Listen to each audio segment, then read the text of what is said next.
அம்மா மக்கள் முன்னேற்றக் கழகத்தை பதிவு செய்வதற்காக தேர்தல் ஆணையத்தில் அக்கட்சியின் சார்பில் விண்ணப்பிக்கப்பட்டுள்ளது. அதை அமமுக வழக்கறிஞர் ராஜா செந்தூர் பாண்டியன் தாக்கல் செய்துள்ளார்.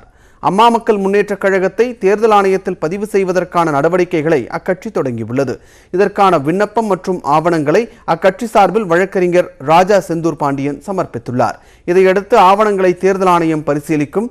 தொடர்ந்து அமமுகவை பதிவு செய்வது குறித்து யாருக்கேனும் ஆட்சேபனை உள்ளதா என கேட்டு நாளிதழில் ஆணையம் சார்பில் விளம்பரம் வெளியிடப்படும்.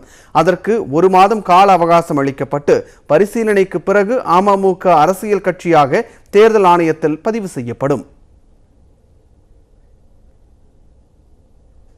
எலெக்ஷன் கமிஷன் ஆஃப் இந்தியாவுடைய கைட்லைன்ஸின் அடிப்படையில் என்னவெல்லாம் ஆவணங்கள் தாக்கல் செய்யப்பட கொடுக்கணுமோ அந்த அடிப்படையில் கொடுக்கப்பட்ட ஆவணங்களை நாங்கள் தாக்கல் செஞ்சுருக்கோம். அந்த அடிப்படையில் இன்றைக்கி எலெக்ஷன் கமிஷனில் தாக்கல் செஞ்சு இது இன்றைக்கி பதிவுக்காக கொடுத்துருக்கிறோம். இது ஒரு முறைப்படியான ஒரு பதிவு. அந்த அடிப்படையில் கட்சியினுடைய பெயர் மற்றும் அவங்க கேட்கக்கூடிய அனைத்து விஷயங்களையும் நாங்கள் ஃபீஸோடு சேர்த்து சப்மிட் பண்ணியிருக்கிறோம். இதை அவங்க பரிசீலனை பண்ணி எங்களுக்கு கன்சிடர் பண்ணுவாங்க.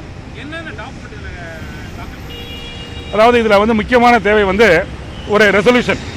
உறுப்பினர்கள்லாம் கூடி என்ன முடிவெடுத்தாங்க, கட்சியினுடைய விதிகள் என்ன, கொள்கைகள் என்ன, பதவிகள் என்ன, அமைப்புகள் என்ன, செயல்பாடுகள் என்ன, தேர்தல் நடைமுறைகள் என்ன அப்படிங்கிற விஷயங்கள் எல்லாமே குறிப்பிட்டு அந்த அடிப்படையில் அந்த பொதுச் செயலாளர் மற்றும் துணைத் தலைவர் அவங்களுடைய ஆவணங்கள், அதாவது என்னென்ன கேசஸ் இருக்கிறது, அவங்களுடைய லைபிலிட்டிஸ் என்ன, அசட்ஸ் என்ன அப்படின்னு சொல்லப்படுற விஷயங்கள் எல்லாமே டிக்ளரேஷனாக அனெக்சர் 1 முதல் 6 வரை இந்திய தலைமை தேர்தல் ஆணையம் என்னெல்லாம் ஒரு கட்சி பதிவுக்காக வகைப்பாடு செய்து வைத்திருக்கிறதோ அதையெல்லாம் வச்சு நாங்கள் கொடுத்துருக்கிறோம்.